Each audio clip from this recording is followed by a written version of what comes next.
हाँ तो बेटा बहुत बहुत स्वागत है आपका केमिस्ट्री विद बाकी चैनल में। ठीक है, तो आज का अपन एक टॉपिक लेने जा रहे हैं एनवायरनमेंट केमिस्ट्री से। टॉपिक का नाम है आपका एसिड रेन। ठीक है, तो आपके नोट्स इंग्लिश में रहेंगे थोड़े से। ठीक है, तो आपको समझाने की पूरी कोशिश करूँगा मैं हिंदी और इंग्लिश दोनों लैंग्वेज में। ठीक है, तो आई होप आपको आवाज़ अच्छी आ रही होगी। तो चालू करते हैं अपन। क्या होता है एसिड रेन?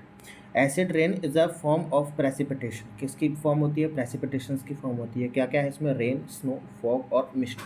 ठीक है, that has a higher than normal acidity due to the presence of certain pollutants in the atmosphere। ठीक है, इनमें क्या होती है? हायर एसिडिटी क्या होती है? इनकी हायर होती है, यानी कि इनमें एसिड का परसेंटेज क्या होगा? थोड़ा सा ज़्यादा होगा। और ये किसकी वजह से होती है? In presence of certain pollutants. कौन कौन से पॉल्यूटेंट्स होते हैं एटमॉस्फेयर के अंदर? दीज पॉल्यूटेंट्स, ये पॉल्यूटेंट्स होते हैं प्राइमरली सल्फर डाइऑक्साइड। कौन कौन से पॉल्यूटेंट्स रहते हैं? तो सल्फर डाइऑक्साइड रहता है आपका। ठीक है, और NO2 है, NOx नहीं है, ये NO2 है। ठीक है, तो NO2 nitrogen dioxide, nitrogen oxide रहता है, नाइट्रोजन डाइऑक्साइड अपन बोल सकते हैं। ठीक है, react with water molecules in the air to form acidic compound. ये सारे क्या करते हैं? एटमॉस्फेयर में वाटर मॉलिक्यूल से क्या करते हैं? रिएक्ट करते हैं। और वाटर मॉलिक्यूल से रिएक्ट कर करके एसिडिक कंपाउंड को क्या करता है? फॉर्मेशन करता है। वो एसिडिक कंपाउंड कौन सा हो सकता है? Like such as sulphuric acid, यानी कि H2SO4 हो सकता है आपका। और एक कौन सा हो सकता है आपका? HNO3 हो सकता है। बात समझ में आई? एटमॉस्फेयर के अंदर क्या है आपके? सल्फर डाइऑक्साइड और नाइट्रोजन डाइऑक्साइड, जो कि वाटर मॉलिक्यूल से रिएक्ट करके एसिडिक कंपाउंड का फॉर्मेशन कर रहे हैं। वो एसिडिक कंपाउंड्स कौन कौन से हैं? सल्फ्यूरिक एसिड और आपका है आपका नाइट्रिक एसिड। बात समझ में है? आपको बताते हैं कि रेन, एसिड रेन जो होती है वो कैसे बनती है। सबसे पहले पॉल्यूटेंट्स का क्या होता है? इमिशन होता है। कहाँ से? अपन जो कर रहे हैं पॉल्यूटेंट्स का इमिशन, तो sulphur dioxide and nitrogen dioxide are release into the atmosphere.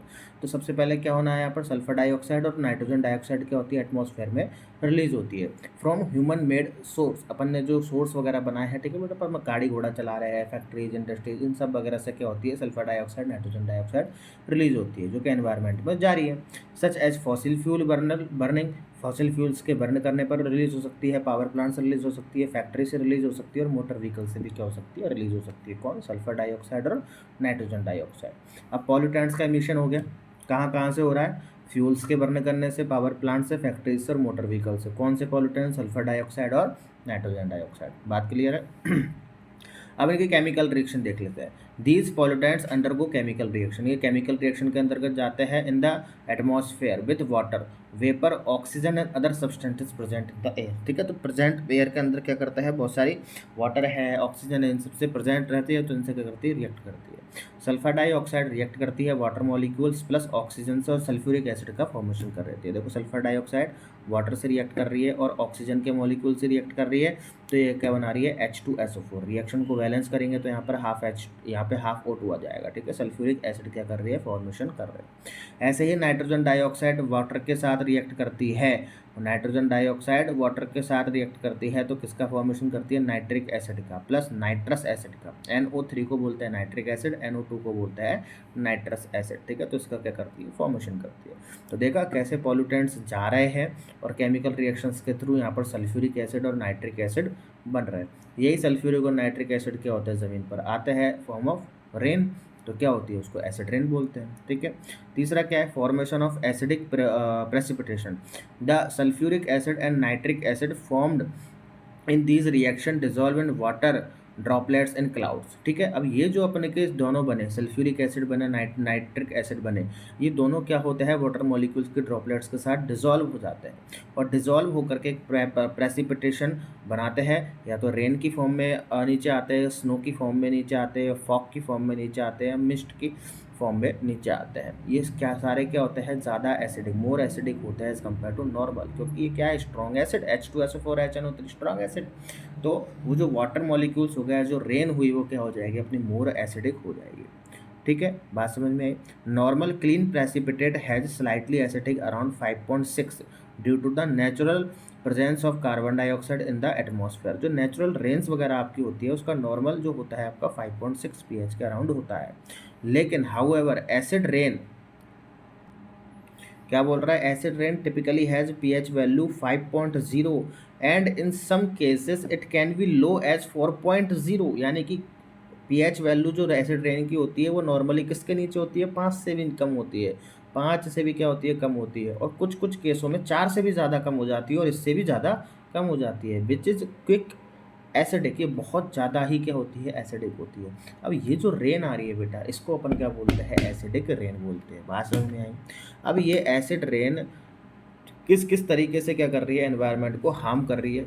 Damage to aquatic ecosystem. Aquatic ecosystem मतलब जो वाटर में नदी, तालाब और इनमें जो इकोसिस्टम चल रहे हैं उनको डिफाइन करती है।